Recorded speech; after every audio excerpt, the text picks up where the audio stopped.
बिस्मिल्लाहिर्रहमानिर्रहीम अस्सलाम वालेकुम नाज़रीन, मैं जवाद यूसुफ और आप सबको अपने ऑफिशियल चैनल में खुशामदीद कहता हूं। वही हुआ जिसका डर था, सऊदी अरब ने इराक ईरान पर हमले शुरू कर दिए हैं। इसके साथ साथ अमेरिका ने भी ईरान पर हमले शुरू कर दिए हैं। पॉज जो लिया था वो खत्म हो चुका है। अमरीकी काबीना के अंदर इख्तिलाफात शिद्दत इख्तियार कर चुके हैं और न सिर्फ शिद्दत इख्तियार कर चुके हैं बल्कि डोनाल्ड ट्रंप बुरे तरीके से फंस चुके हैं। आधी काबीना ये कह रही है कि ईरान पर हमले नहीं करने चाहिए, आधी काबीना कह रही है ईरान पर हमले करने चाहिए, लेकिन डोनाल्ड ट्रंप अपनी मर्जी कर रहे हैं, अपनी मनमानी कर रहे हैं। और हमने जो आपको खबर दी थी कि एयर डिफेंस सिस्टम्स के अंदर जो इंटरसेप्टर मिसाइल्स हैं उनकी तादाद कम हो चुकी है, उस बात की तस्दीक भी हो चुकी है। बड़े पैमाने पर पेट्रियाट मिसाइल डिफेंस सिस्टम्स का ऑर्डर दे दिया गया है। किसको दिया गया वो डिटेल्स आपके साथ शेयर करेंगे। और मशरिक वस्ता के अंदर नाज़रीन जो बारहा इस वक्त हमले किए जा रहे हैं, ईरान पर हमले किए जा रहे हैं और इंटरसेप्टर मिसाइल्स की तादाद कम होती चली जा रही है, तो वो दिन करीब नहीं कि कुछ अरसे बाद ये air defence systems, interceptor missiles खत्म हो जाएंगे और फिर अमेरिका को तिगनी का नाच नचाया जाएगा। और वही वो दिन है जिससे अमेरिकी काबीना इस वक्त खौफ खा रही है। Abu Israel the angel of death, Rambo of Iraq, 3,000 Israeli फौजियों को लबनान के अंदर जहन्नुम वासिल करने वाला गुरेला वॉर का मास्टर, 48 साल तजर्बे वाला ताइक्वांडो चैंपियन, जिसके हवाले से हमने एक वीडियो की थी काफी अर्से पहले, जिसकी वीडियो सोशल मीडिया पर गर्दिश कर रही थी कि उन्होंने IRGC में शमूलियत का ऐलान कर दिया और अब 1,20,00,000 की फौज को वो लीड करेंगे, क्योंकि ईरान की जेंजी, ईरान की यूथ के लिए वो एक बहुत बड़ा फिगर है, एक सेंसेशन है और एक सेंटिमेंट है। और अब उन फौज को लीड करने की बातें की जा रही थी नाज़रीन, उसकी एक और वीडियो मंजरेआम पर आ चुकी है और यह कहा जा रहा है कि इराकी रेजिस्टेंस, अब ईरानी जो मिलिशियाज हैं वो मिलकर सऊदी अरब पर इस वक्त हमले कर सकती है, कार्रवाई कर सकती है। इस बात में कितनी सदाकत मौजूद है और इसके साथ साथ सऊदी अरब ने किन किन मकामात पर हमले किए, और यह भी कहा जा रहा है कि कुछ इजरायली खुफिया बेसिस को भी निशाना बनाया गया और एक अलायंस भी हमें बनती हुई दिखाई दे रही है जिससे ईरान को खतरा है, एक मुस्लिम अलायंस जिससे ईरान इस वक्त परेशान हमें दिखाई देता है। इस पर भी हम बड़ा इंसाइटफुल और बड़ा जबरदस्त तज्जिया पेश करेंगे कुछ फैक्ट्स एंड फिगर्स के साथ कि आखिर क्यों ईरान उस अलायंस से घबरा रहा है। इस पर भी नाज़रीन आज की इस वीडियो में तफसीली बात करेंगे। और नेतन्याहू को बिन आखिर अपनी जान के लाले पड़ चुके हैं। अमेरिका के अंदर अपनी गिरफ्तारी उनको होती हुई दिखाई दे रही है।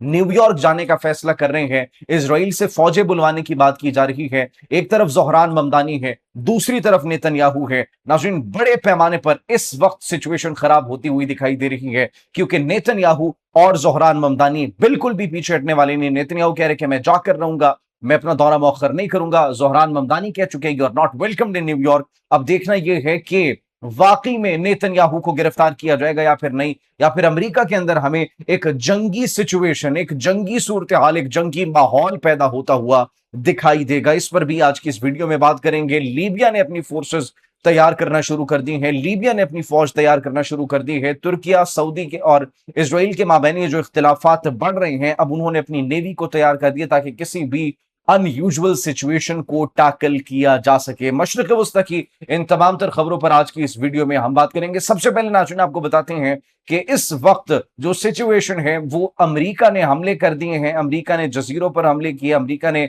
कशम जजीरे पर रहायशी इमारत को नुकसान पहुंचाया, जिसके नतीजे में कुछ लोगों के शहीद होने की इतलात मौसूल हो रही है। मियाँ बीवी, एक पूरी फैमिली शहीद हो गई है। मियाँ बीवी इंक्लूडिंग उनके 2 साल जो है एक बच्चा, ये शहीद हो चुके हैं अमेरिकी हमलों में। और फिर सिर्फ ये नहीं बल्कि इसके साथ साथ जो ईरान है, ईरान ने रिटालिएट किया, ईरान ने जवाब दिया। ईरान ने उर्दन में कुछ बेसिस को निशाना बनाया। ये कहा जा रहा है कि उर्दन की जो फिजा में ईरानियन ड्रोन्स भेजे गए थे उन तमाम को इंटरसेप्ट कर लिया गया, लेकिन ईरान की जानिब से रिटालिएट किया जा रहा है।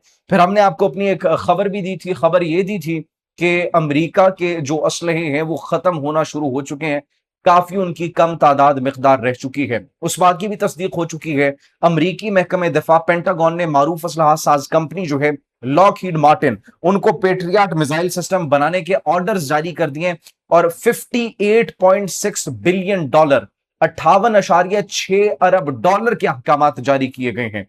इस तमाम तर सूरत हाल में नाज़रीन आपको यह भी बताते चले कि एक तरफ यह जंग शुरू हो चुकी है, on the other hand Saudi Arabia की जो ऑयल रिफाइनरीज पर हमला किया जा रहा था, सऊदी अरब ने इराक के अंदर कुछ मकामात को निशाना बनाया और यह कहा जा रहा है कि कुछ खुफिया तरीन बेसिस जो थी, खुफिया बेसिस इसराइल की, उनको भी निशाना बनाया गया है। मतलब मोहम्मद बिन सलमान ने एक बॉम्ब गिरा के रख दिया है एक ऐसी वारदात की है जिसको कोई एक्सपेक्ट नहीं कर रहा था। खुफिया बेसिस जो इसराइल की उनको भी निशाना बनाने की मुबैना तौर पर इतलात मौसूल हो रही है। 7 मकामात पर नाज़रीन ये हमले किए गए हैं और ये जो बढ़ती हुई कशीदगी है, इस तनाजुर में लीबिया ने अपनी फौज तैयार करना शुरू कर दी है ताकि अपनी नेवी को, अपनी फौज को मजबूत किया जा सके। इसराइल, तुर्किया, सऊदी अरब, ईरान, हर जगह पर जंगी माहौल है, तो उन्होंने भी अपनी फौज को हाई अलर्ट पर रहने का हुक्म जारी कर दिया है। नाज़रीन, जिन जिन मकामात को निशाना बनाया गया है वो तकरीबन 7 मकामात थे, जो बगदाद है, वासी है, निनेवा है, बसरा है, किरकुक है, करबला और दयाला। इन मकामात को निशाना बनाए गए। यहां पर जो मिलिशियाज थे और कुछ खुफिया बेसिस भी इसमें इजरायली मौजूद थी, ये कहा जा रहा है मुबैना तौर पर, उनको भी निशाना बनाया गया। अब एक जानिब यहां पर निशाना बनाया जा रहा है, ऑन दी अदर हैंड एक बड़े पैमाने पर वीडियो सोशल मीडिया पर बड़ी तेजी से वायरल हो रही है जिसने मुकम्मल तौर पर डायनेमिक्स को तब्दील कर दिया है और सोशल मीडिया के डायनेमिक्स को, और सोशल मीडिया के ऊपर वो बड़ी ट्रेंडिंग चल रही है। अबू इजराइल के हवाले से हमने आप एक तफसीली वीडियो की थी। वो अबू इजराइल, अब उसकी एक और वीडियो जेर गर्दिश है और कहा जा रहा है कि इराकी रेजिस्टेंस जो है वो इस वक्त हाई अलर्ट पर है। यूएस और सऊदी अरब के हमलों के बाद अब ये कहा जा रहा है कि वो सऊदी अरेबिया से बदला लेंगी। ये इस वक्त इतलात मौसूल हो रही है। और ये जो अबू इजराइल की वीडियो है, गोरिल्ला वॉरफेयर का मास्टर इसको कहा जाता है, 48 ईयर्स ऑफ एक्सपीरियंस, और 3000 जो इसने फौजी हैं उनको जहन्नुम वासिल किया था, इसके हवाले से मशहूर है। लेबनान में मेहदी आर्मी भी इसकी फौज को कहा जाता है। और फिर इसकी जो नफ्सियाती जंग है, नफ्सियाती जंग का बड़ा इसको अबूर हासिल है, और नफ्सियाती जंग में कैसे दुश्मन को शिकस्त देनी है। सोशल मीडिया के ऊपर क्लिप्स, वीडियोस आप देखेंगे तो आपको बखूबी इस बात का अंदाजा हो जाएगा कि ये नफ्सियाती जंग का भी माहिर है। फिर नाज़रीन, मुसाल, तकरीद, सलाउद्दीन, शाम, फलोजा में आईएसआईएस के खिलाफ भी इसने कार्रवाइयां की थी, उनमें भी ये शामिल था। अमरीकी फौज के खिलाफ जंग में ये शामिल था, इजरायली फौज के खिलाफ ये जंग में शामिल था।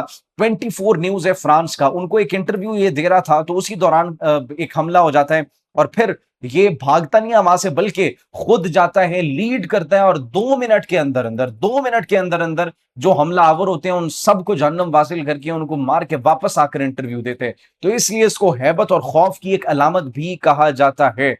2014 से 2017 में ये नाज़रीन बड़े पैमाने पर ये वायरल हुए, इसके क्लिप्स वगैरह। खतैब अल इमाम अल अली अली सिस्तानी ने एक तंजीम बनाई थी, उसमें इसने शमूलियत इख्तियार की थी। अभी IRGC के अंदर इसकी शमूलियत के हवाले से मुतनाज़िब बयानात मौसूल हो रहे हैं। ईरान के अंदर, तेहरान के अंदर इसको देखा जा सकता है। एंजल ऑफ डेथ, मौत का फरिश्ता इसको कहा जाता है। रैम्बो ऑफ इराक भी कहा जाता है। और फिर इसका जो असल नाम है, अबू फाले अल हसन अल अरबिया, ये इसका नाम है। स्कॉलर है, लेक्चरार भी है।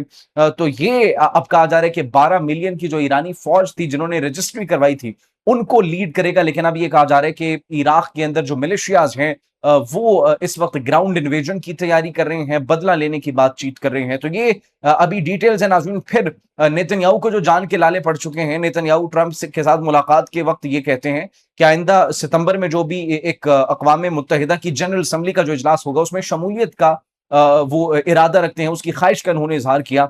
लेकिन उन्होंने कहा कि अगर मुझे गिरफ्तार करने की कोशिश की गई तो हमारे पास फौजी दस्ते मौजूद होंगे। ज़ोहरान ममदानी ने कहा था न्यूयॉर्क के अंदर आपको नहीं आने दिया जाएगा, इजाजत नहीं होगी, you are not welcomed here. आए तो फिर इंटरनेशनल क्रिमिनल कोर्ट के मुताबिक जिन्होंने आपको जंगी मुजरिम करार दिया, आपको गिरफ्तार करना हमारा हक है, आपको गिरफ्तार किया जाएगा, चाहे कोई भी जंगी मुजरिम हो उसको गिरफ्तार किया जाएगा। और नेतन्याहू ये कह रहे कि वो इजाफी दस्ते और इजाफी फौज अपने साथ लेकर आएंगे। तो ये अब नेतन्याहू को अपनी जान के लाले पड़ चुके हैं। सितंबर में वो जनरल असम्बली के इजलास में अगर जाते हैं तो सिचुएशन बड़ी खराब हो सकती है। ऑन दी अदर हैंड, जो अमरीकी कैबिनेट है, अमरीकी काबीना, उसके अंदर इख्तिलाफात शिद्दत इख्तियार कर चुके हैं, बहुत ज्यादा शिद्दत इख्तियार कर चुके हैं। वो इसलिए शिद्दत इख्तियार कर चुके हैं क्योंकि पेंटागन के आला हुक्काम इस बात पर मुख्तलिफ राय नाज़रीन रखते हैं कि ईरान के खिलाफ जंग को किस हद तक वसअत देनी चाहिए। एक जानिब ये कहा जा रहा है सेंट्रल कमांड की जानिब से कि ईरान के खिलाफ बड़े पैमाने पर फिजाई हमले करने चाहिए, 2 हफ्ते तक मुसलसल कार्रवाइयां जारी रखनी चाहिए ताकि ईरान की अस्करी सलाहियत को मजीद कमजोर किया जा सके।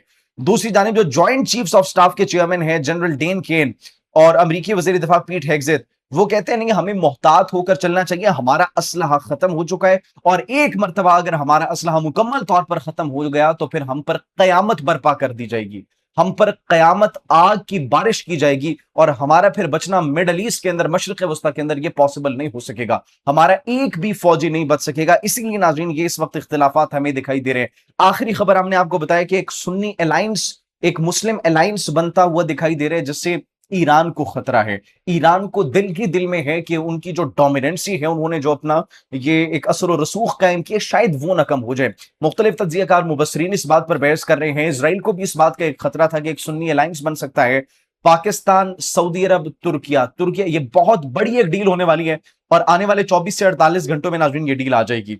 उस अलायंस से इस वक्त ईरान को इसलिए खतरा दिखाई दे रहा है कि ये उनके शायद जो उन्होंने एक रेजिस्टेंस बिल्ड की हुई है, उनके लिए खतरनाक साबित हो सकता है। इसराइल को भी ये खतरा है कि अगर आज ये हम पर हमला नहीं भी करते, कुछ नहीं भी करते, लेकिन ये अलायंस कल को हमारी राह में रुकावट जरूर बनेगा। नाज़रीन, ये फिल वक्त डेवलपमेंट थी। जैसे कोई मजीद खबर आती है आपकी खदमत में हाजिर होंगे। तब तक के लिए मुझे इजाजत दीजिए। अपना बहुत ख्याल रखिए। अल्लाह निगहबान।